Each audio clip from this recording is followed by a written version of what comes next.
আসসালামু আলাইকুম, আমি কুমিল্লা থেকে বিলাল মজুমদার।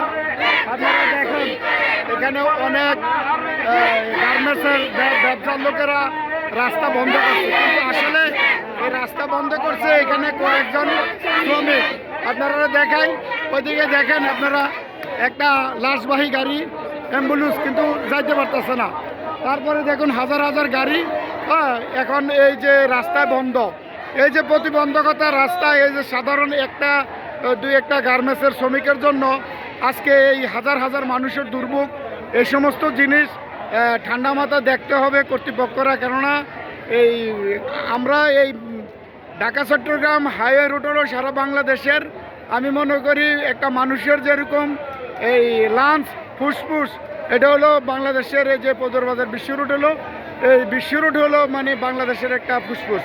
যদি বাংলাদেশের এই লাঞ্চ ফুসফুস বন্ধ করে দেওয়া হয়, এই সাধারণ একটা দুইটা অসংখ্য আমাদের গার্মেন্টস ফ্যাক্টরি আছে, কি একটা ফ্যাক্টরির জন্য দুটা ফ্যাক্টরির জন্য কি এত বড় একটা এই যে ঢাকা চট্টগ্রাম রাস্তা বন্ধ করে দেওয়া হয়? অনেক ফ্যাক্টরির মাল যায় এখান দিয়ে, আবার অনেক লাশবাহী গাড়ি, অনেক মানুষের জরুরি, অনেক প্রসূতি মহিলারা যায়।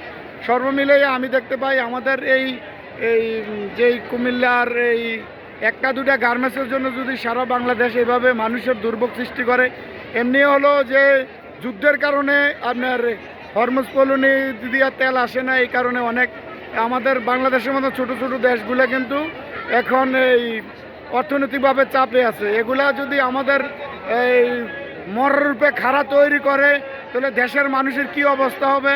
আমি দেশের এই যে আমাদের বিএনপি এবং আমাদের যে জোটের বা আমাদের যেই বিরোধী দল আছে সবার কাছে আমি বিনীত অনুরোধ যেন ঠান্ডা মাথায় এগুলা সলিউশন করে, বাংলাদেশের মানুষ যেন ধৈর্যশীলভাবে এগুলো মোকাবেলা করে সবাই। এই দেখুন বিভিন্ন জায়গায় আমি দেখি পেট্রোল পাম্পও কিছু কিছু কিশোর পোলাপাইন আছে, তাদের ট্যাঙ্কিতে ফুল তেল থাকার কারণেও তারা তেল এই মজুত করে।